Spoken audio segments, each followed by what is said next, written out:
Hi, everyone. Welcome to Crossing the Threshold with leadership coaches James Wilson Jr. and J.C. Fowler, a podcast for mission-driven leaders navigating what's next in life and leadership without losing what matters most. Right, man. You can't grow what you won't face. You can't lead what you can't see. Some leaders don't fail because of talent. They fail because of blind spots. And every one of us see the problem except for them, right? If you want to grow on purpose and not by accident, it actually starts with self-awareness. So today we're talking about how to lead yourself with honesty, humility, and clarity. Let's dig in. Self-awareness, blind spots. I was talking to your wife before we got here. Wait. She said you don't have any blind spots. You weren't talking to her? Yeah. You weren't talking to her. Oh, man. Wait, that's a wrap. You know what? We just need to talk to our wives, and they're going to let us know. That's all we need. I was not expecting that, man. We have dinner later tonight with the wives. Oh, yeah, man. That's it, bro. Yeah, after hours. Oh, my goodness. The blind spots. Yeah, she is really one that has kept me humble. Because what I love about her is that she's not impressed with me. Right? It's like, oh, you've done this, you've done that. And I'll come back after doing some really cool, or what I think is really cool work. And I'm just like, oh, man, I've preached on this stage, and I've moved this person, and I've spoken this. And she's like, all right, cool. Can you do the dishes? Yep, I'm like, right. All right, but you're not impressed? Yeah.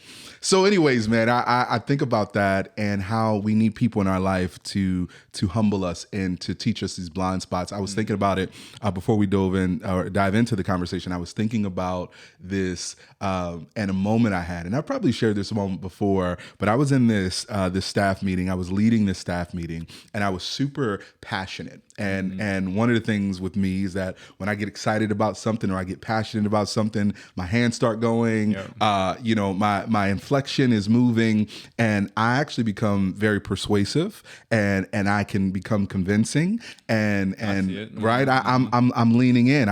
Because now I'm paying attention to the room. And as leaders, we find that zone, and it's I'm there now. I'm in it. I'm tapping in. I'm locked in, right? So I'm locked in, and I'm sharing this moment, and I'm with the team, and I'm like, all right. And so we all feel this, don't we? We all are here, and I'm just trying to. We're all here, right?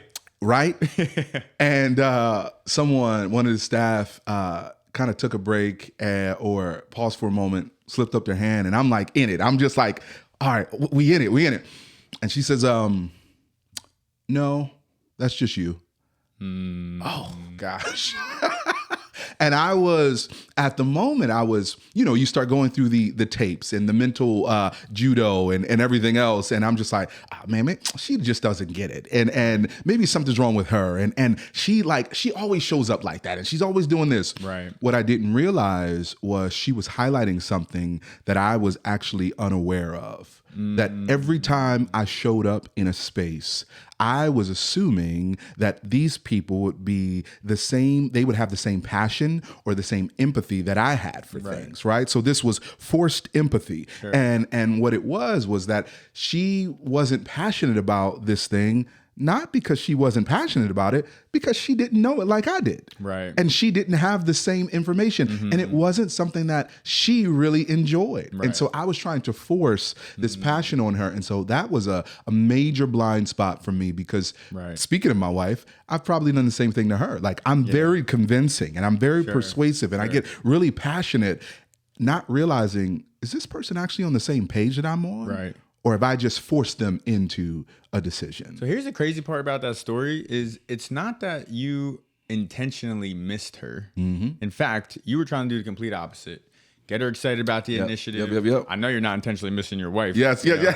Consequences there, There's right? huge consequences, yes. Yet you still missed it. And I admire you. I think you're an amazing leader. Thanks, man. And you still missed it. And I think it's so interesting how it's like this catch-22. Self-awareness is so important, but when we're not self-aware, we don't actually know it. Yeah. That's why we call it a blind spot. That's why it's a blind spot, right?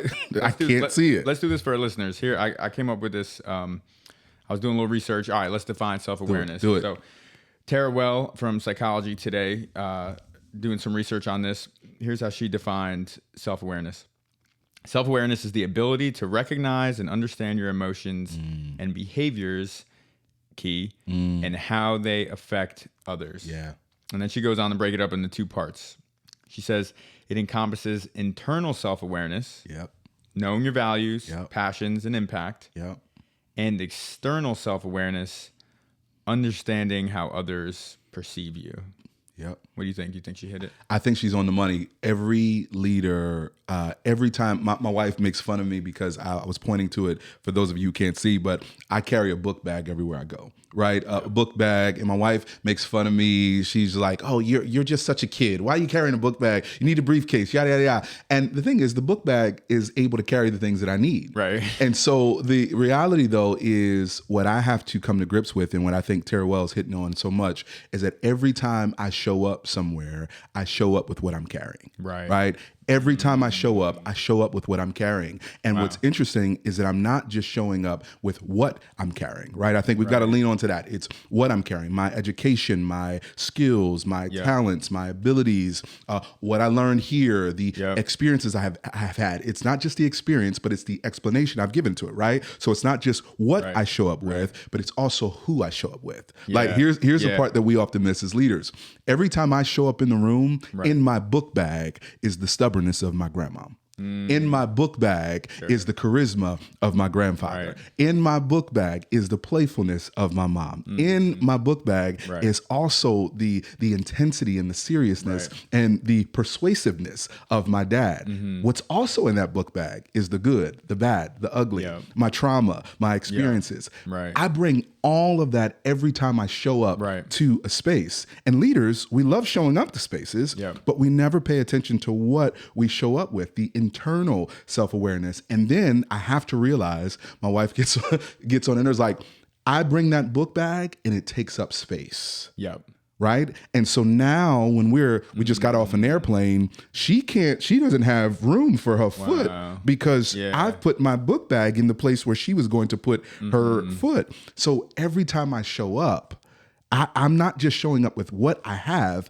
It also puts a demand and an effect on the people I show up with. Yeah. I was thinking the question that just came when you said that is, we will often ask, how do I show up? Right. And I think we're going to get there in a moment, because that's a huge way to kind of overcome this. But at the same time, that image you just gave me, I'm thinking, okay, when we come in a room, how do I take up space? Yeah, that's it. Right. That's it. How do I change the environment?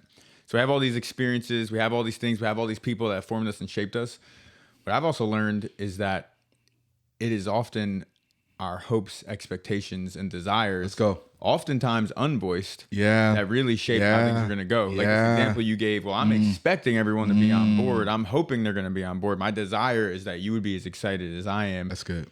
But we don't think those things out loud. Nah. Typically, we like bump up against them a bunch of times. I mean, marriage is like that, right? Oh, I thought you were going to do this. But when we're leading the team or we're working with someone, the same thing happens, and then we kind of miss those communications. It's like almost we need to name those things to even be able to get there. I feel like just a tool, and I don't want to get practical too quick. I know we always want to go there. This is good, man. But like an inventory. That's do we take inventory? Right? And inventory takes courage. Inventory takes time and intentionality. Inventory takes taking the long view, right? Rather than responding to the immediate. So, all right. You mentioned this idea of blind spots. Can you define how would you define a blind spot? Yeah, I think you were hitting on it, man. It's the spaces in our life or our leadership that we are just not aware of. Right. I just the lack of self-awareness. Yeah. I'm just not aware of it. I can't see it the way other people see it. Right. It's for example, I'm sitting in this space and you and I are talking, the camera's over here. Right. There's a blind, I can see a little bit like out of my peripheral, but there's still some things that I just can't see. You know what I mean? So. When you say, so you have this example,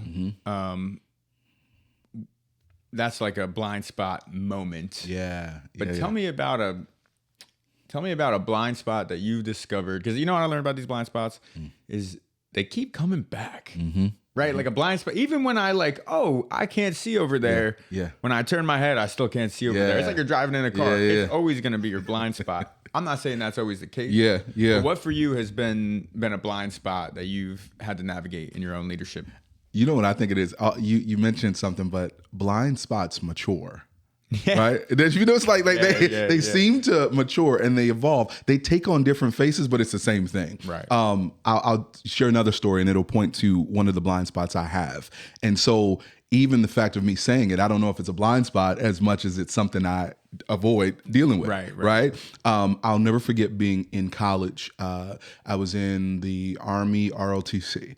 And there was this guy named, he was Captain Decree at the time, but his Major Decree by the time I was finished. He was, Joe Decree. And you said this dude's name was Captain Decree? Yeah. Wow, okay. He was serious, man. He was a serious dude, bro. Okay. Serious dude. And he was straighter. Hold on. Captain, he might be listening. Dude, exactly. Major Decree. Yeah. Man, he changed my life because he helped me see a blind spot that it's matured, right? And I still have to deal with it. But I'm sitting in this class and I was sitting in probably, I don't know if I was sitting in the front or the back, but he said, I knew the answer. He would ask a question for the folks in the room and I refused to kind of raised my hand. I kind of got a little bit nervous because these guys know a lot more about this. They know more about that. I don't really belong here at the table. And so I didn't raise my hand. He called me on it. He said, hey, can I talk to you? Went to his office and I'm like, oh gosh, man, what's going on? Captain Decree. Captain Decree. Right? He says to me, for lack of better words, says, nobody grows from you not being great. I said, okay. I'm getting emotional thinking about it. He said, nobody grows from you not being great. You knew the answer. Yeah. And you decided to not share the answer. We can't grow by you holding on to what you know.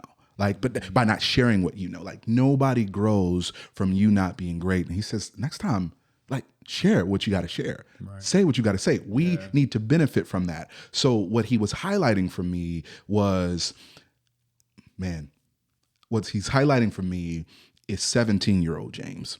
Right. Or 7-year-old James who still struggles with low self-esteem. Sure. Who still struggles with, do I really belong in this room? Yeah. And so what I've seen in my leadership is that there are people who are depending on me. There are people who trust me. There are people who love being around me, love my leadership. But often my blind spot is I can't see it. Right. I can't see that I'm doing a good job. Right. I actually have the answer for this problem, or I can figure out, and our team, I can create some solution. And so I've learned how to downplay myself. Sure. And how to fit myself into a box. And so the blind spot that I need to make sure I'm aware of constantly is, how am I showing up? Am I limiting myself? Am I telling myself, oh, that's just, nobody needs to hear what you're saying? Or am I going in the other direction of what Major Decree was saying? Hey, nobody grows from you not being great. Nobody grows from you not being great. You know what that tells me? Blind spots are expensive. Yeah. Seriously. They are. They have a cost. They have a cost.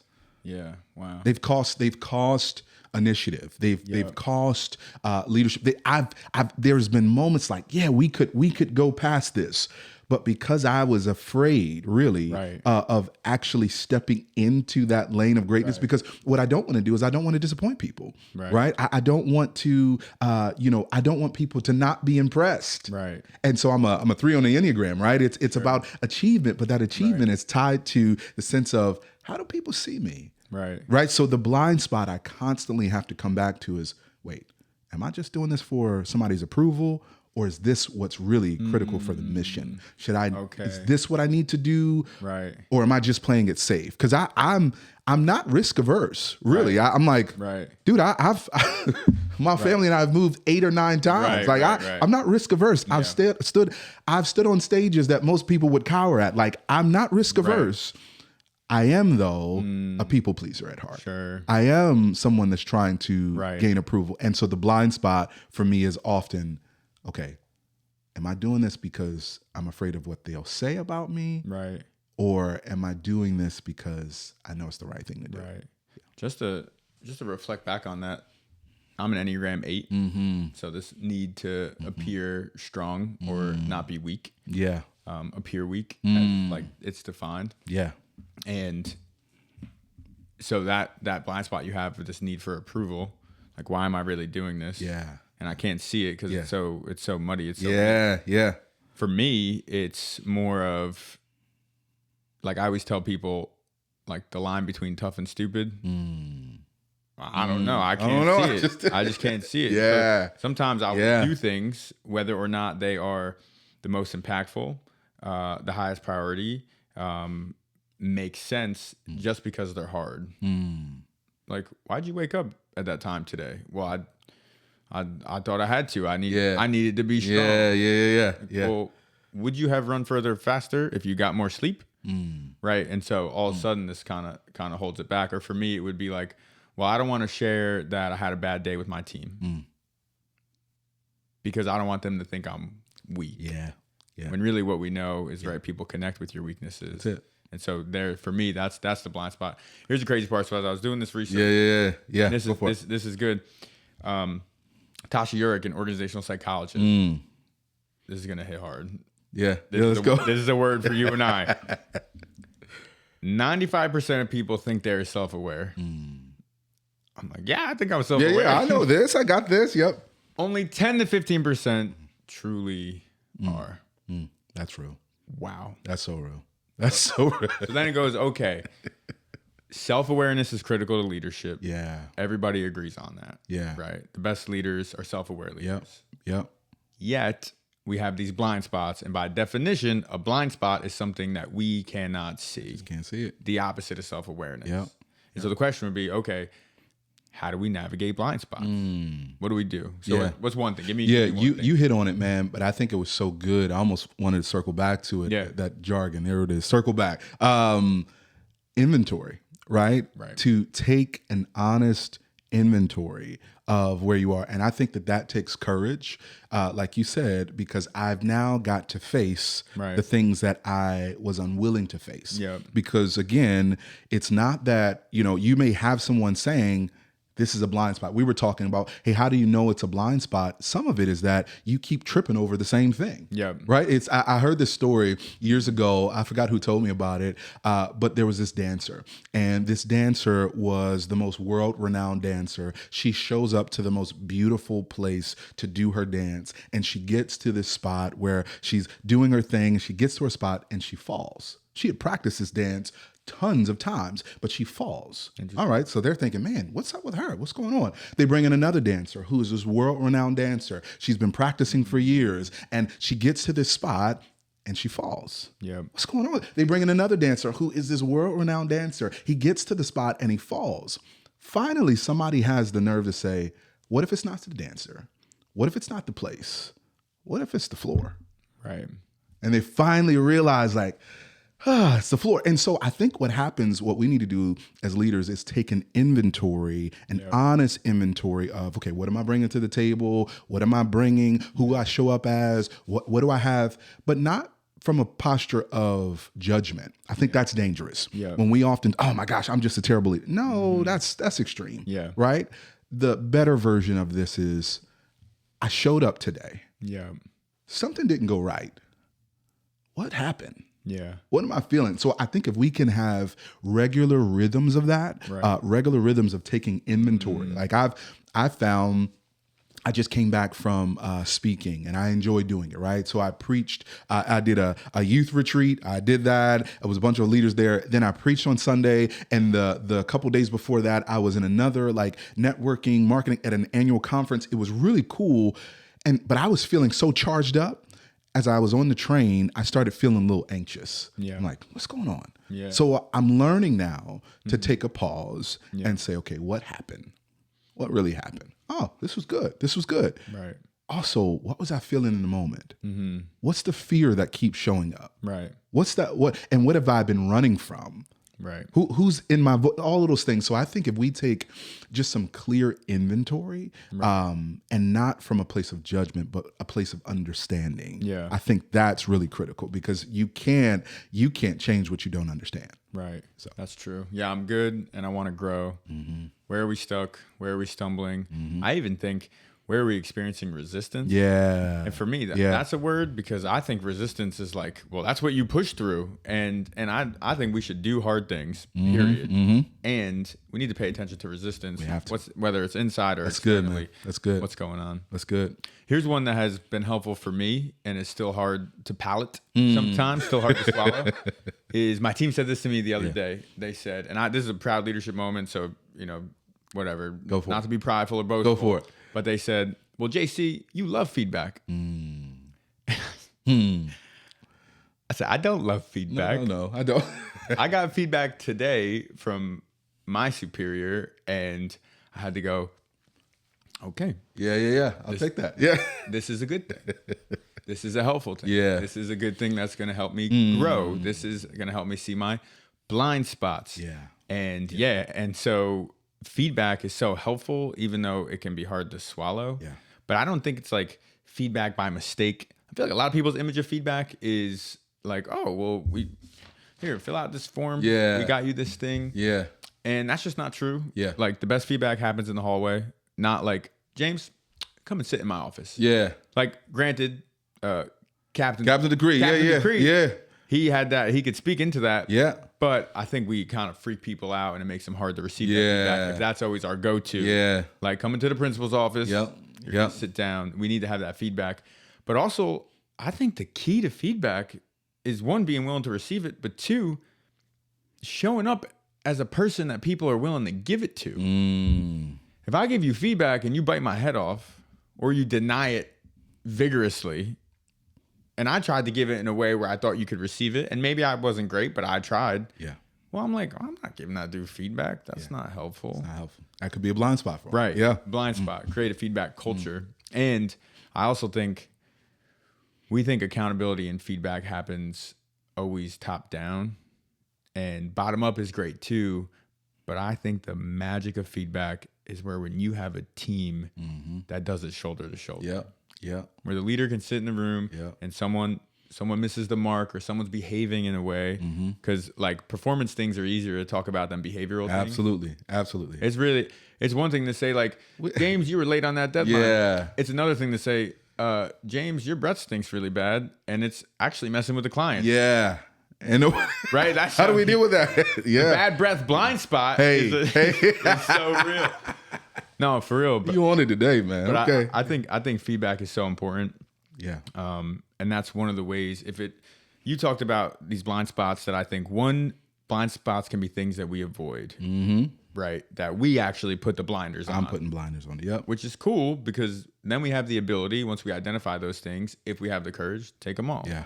Yeah. But then there's blind spots that are just blind, Yeah. and we don't know we have. And so what do we need? Yeah. We need a mirror. Yeah. We need a team. Yep. But that team's got to trust. Yep. That we're not going to bite their head off. Yep. If they. And it's a growth process, right? It's something that I need to consistently grow in, because we especially if we're in a culture where you're trying to shift towards offering feedback, if I'm so used to always hearing, this is wrong, that's wrong. Right. If I'm always looking for the things you do wrong, it's going to be really weird to hear the things that I do right. Right. And likewise, if I'm always hearing the things I'm doing right, it's really difficult to digest what I'm doing wrong. So it has to be this creative rhythm, or this creative balance of, hey, we are constantly, what I know about you and your team is that you're constantly having conversation. And it's not just when things are wrong or when things are right. It's just when things are. We're just talking. We're sharing in this. I think that's important organizationally,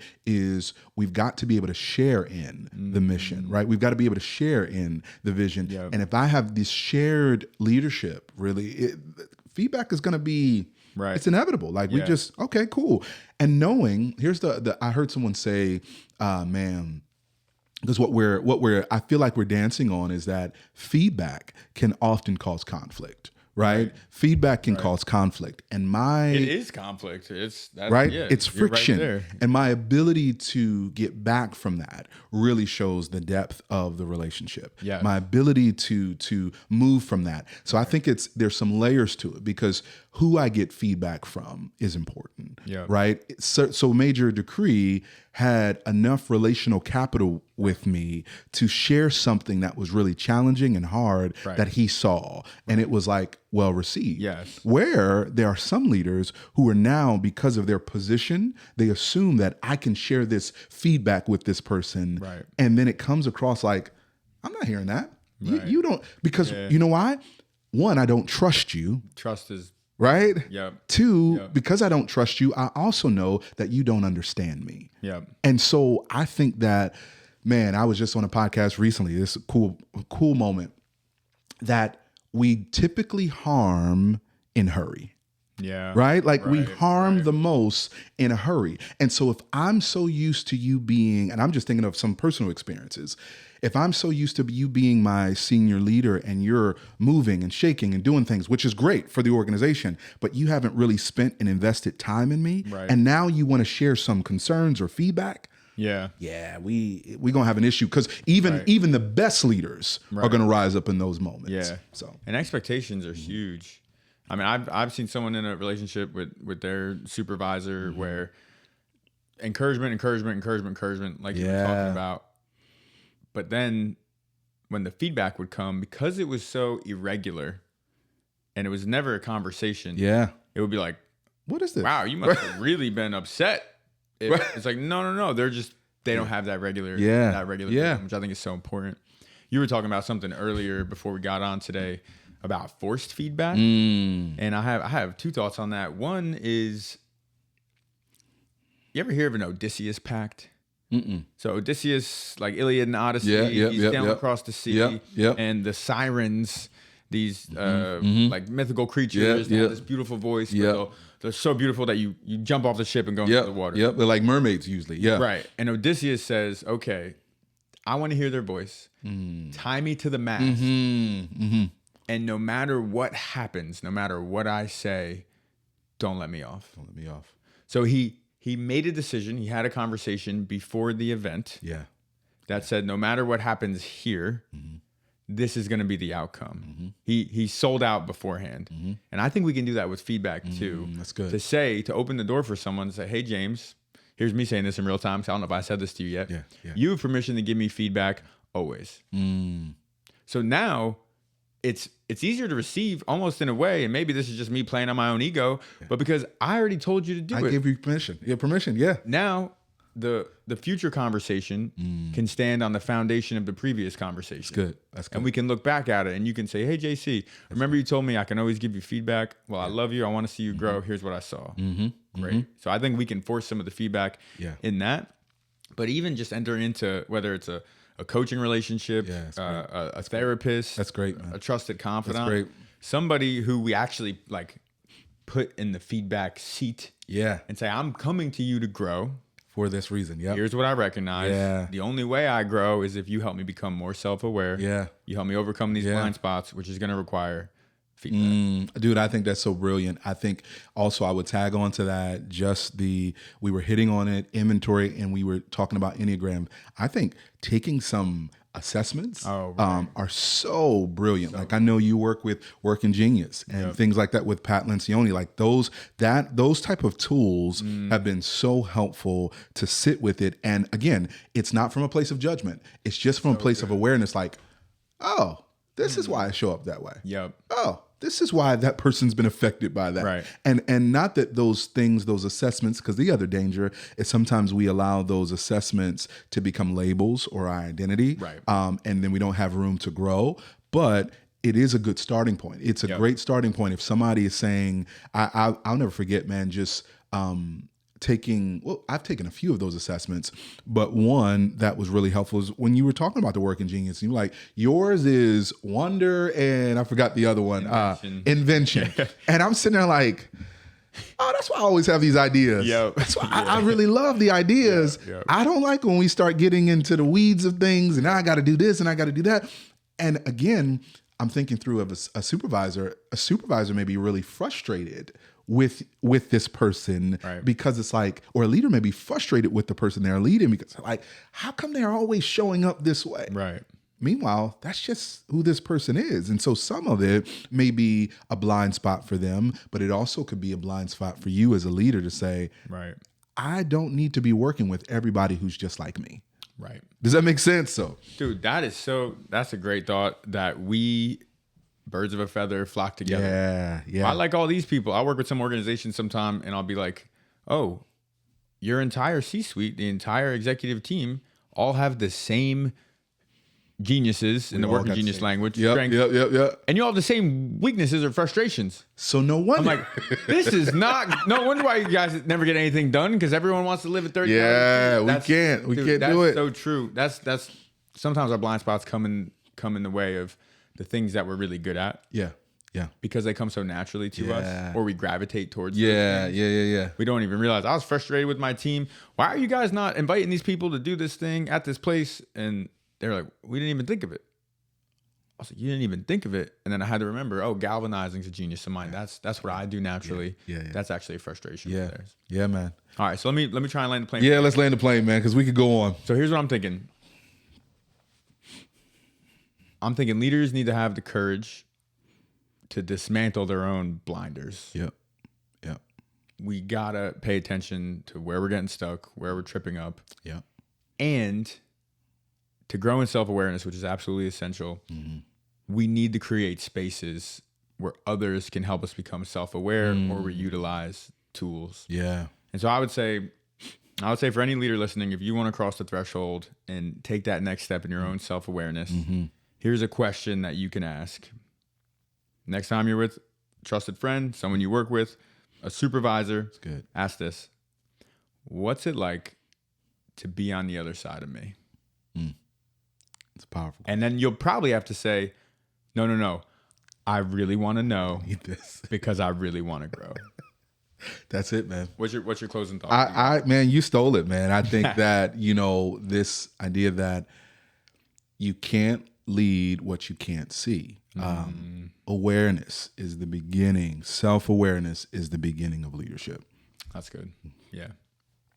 Thanks for watching Crossing the Threshold with James Wilson Jr. and JC Fowler. If this helped you take a step forward, like, subscribe, and share it with another mission-driven leader navigating their own threshold moment. Until next time, keep moving forward with courage and hope.